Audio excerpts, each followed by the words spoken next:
दुनिया के तीन बड़े नेता एक ही मंच पे भारत के प्रधानमंत्री नरेंद्र मोदी, चीन के राष्ट्रपति शी जिनपिंग और रूस के राष्ट्रपति व्लादिमीर पुतिन।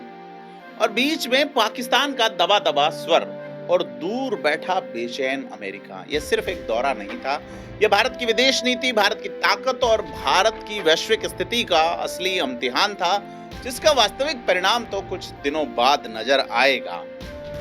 प्रधानमंत्री के चीन दौरे का आगाज, यानी कि मोदी का 7 साल बाद चीन पहुंचना, रेड कारपेट पे वेलकम, गार्ड ऑफ ऑनर और राष्ट्रगान। चीन ने एक स्पेशल कार होंक्वी L5 दी है। ये वही कार है जिसमें शी जिनपिंग चलते हैं, जो जेस्चर साफ दिखाता है कि चीन भारत को अहमियत दे रहा है। मोदी और जिनपिंग के बीच में 50 मिनट की बातचीत होती है। ब्रिक्स 2026 का निमंत्रण दिया जाता है। जिनपिंग का बयान है, ड्रैगन और हाथी साथ चलें। तो 1 सितंबर को पुतिन और मोदी की जो केमिस्ट्री सामने आई, जिसमें गले मिलकर मुलाकात होती है। एक-एक पल जब मोदी पुतिन से बातचीत में मशगूल थे और पाकिस्तान के प्रधानमंत्री शहबाज शरीफ हाथ बांधे देखते रह गए। मोदी और पुतिन एक ही कार में रवाना होते हैं। ये तस्वीर पूरी दुनिया देखती है। एससीओ के मंच पर मोदी और पुतिन के साथ साथ जिनपिंग भी दिखते हैं। अमेरिका को साफ और कड़ा संदेश है, ये तीनों मिलकर दुनिया की 32% जीडीपी और 9 गुना ज्यादा आबादी का प्रतिनिधित्व करते हैं। अब यहाँ पाकिस्तान का अलग थलग पड़ना भारत की कूटनीतिक जीत नजर आती है। एससीओ समिट में भारत की आवाज की बात करें तो मोदी ने एससीओ का, चूंकि मोदी बड़ा एलोबरेट करते हैं शब्दों को, और यहां भी एससीओ को एलोबरेट करते हुए मोदी ने कहा, एस मतलब सिक्योरिटी, की मतलब कनेक्टिविटी और ओ मतलब अपॉर्चुनिटी। उन्होंने आतंकवाद को मानवता के खिलाफ सबसे बड़ी चुनौती बताया है और कहा है, भारत 40 साल से आतंकवाद झेल रहा है, हाल ही में भारत ने पहलगाम हमला झेला है।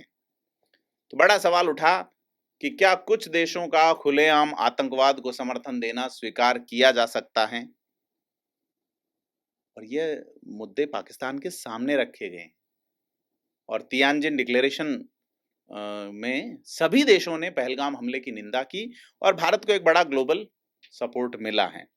रैट्स की बात करें, यानी कि रीजनल एंटी टेररिस्ट स्ट्रक्चर, उसको मजबूत करने पर सहमति बनी है और इसमें भारत को इंटेलिजेंस की शेयरिंग में एक बड़ी बढ़त मिली है।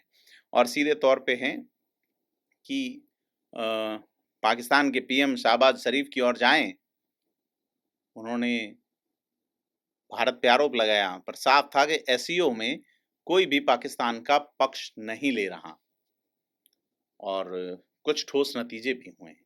यानी भारत और चीन के बीच में डायरेक्ट फ्लाइट्स फिर से शुरू होगी, इस पे सहमति बनी है। सीमा विवाद, जो भारत और चीन का एक बड़ा मुद्दा है, इसको सुलझाने के लिए संवाद बढ़ाने और मैकेनिज्म की बैठक होगी। और शी जिनपिंग ने भी रिश्ते सुधारने के 4 सुझाव दिए हैं। पहला दिया है, डिप्लोमेटिक संवाद बढ़ाया जाए, आपसी भरोसा मजबूत किया जाए, सहयोग और आदान प्रदान बढ़ाया जाए और ग्लोबल मंच पर साझा हितों की रक्षा की जाए। चीन ने एससीओ से पहले ही फर्टिलाइजर, टनल बोरिंग मशीन और मैग्नेट्स पे लगा प्रतिबंध हटा लिया और भारत का संदेश क्या साफ है कि भारत फिर से भरोसा करेगा। लेकिन क्या भरोसा अमेरिका की तरह ही करेगा, आंख मूंद के, या कुछ अलग तरीके से? क्योंकि ट्रंप का जो टैरिफ आया उसके बाद भारत के सामने चुनौती बढ़ी है। अमेरिका ने भारत पे जो 50% टैरिफ लगाया है, उसमें 7 लाख करोड़ रुपए का व्यापार प्रभावित हुआ है। इवन पंजाब की इंडस्ट्री को 30,000 करोड़ का नुकसान हुआ है। और मोदी और जिनपिंग ने पार्टनर नॉट राइवल्स की घोषणा की, यानी वर्ल्ड ट्रेड स्टेबलाइज करने का संकल्प किया है। और वैसे चीन पर ज्यादा भरोसा करना नहीं बनता है, नेहरू ने भी किया था, लेकिन फिलहाल परिस्थितियों में भारत को चीन की जरूरत नजर आती है।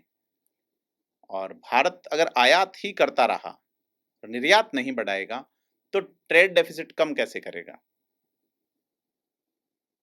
तो बड़ी चीज है। विक्रम मिश्री ये कहते हैं कि ये प्रैग्मेटिक रीसेट है, फुल रिकवरी नहीं है।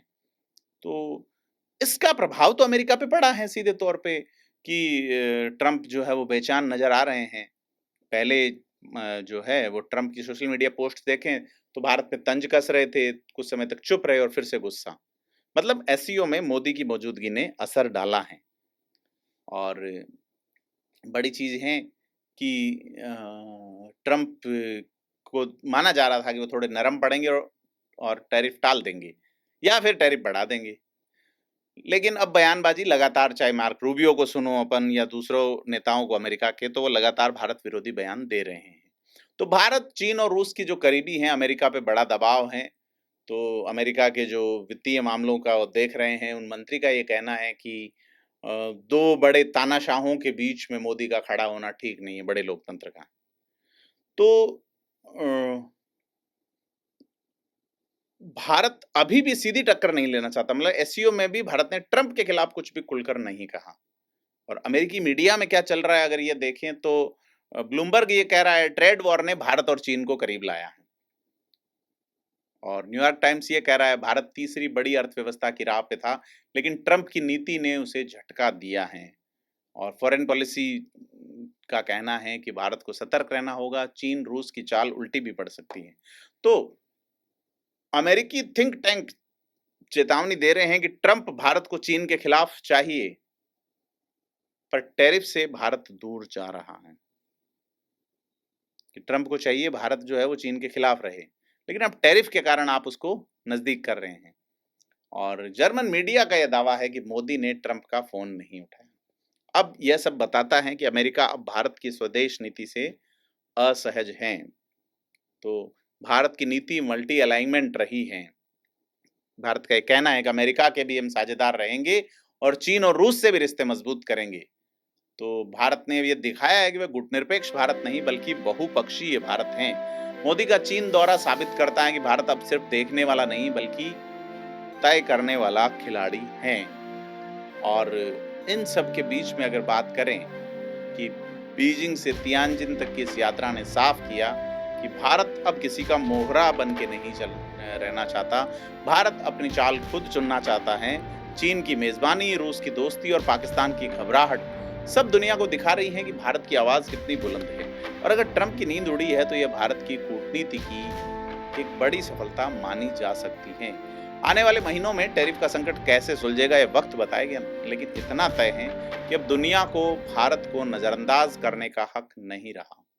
भारत उठ चुका है और अब दुनिया को उसके साथ चलना ही होगा।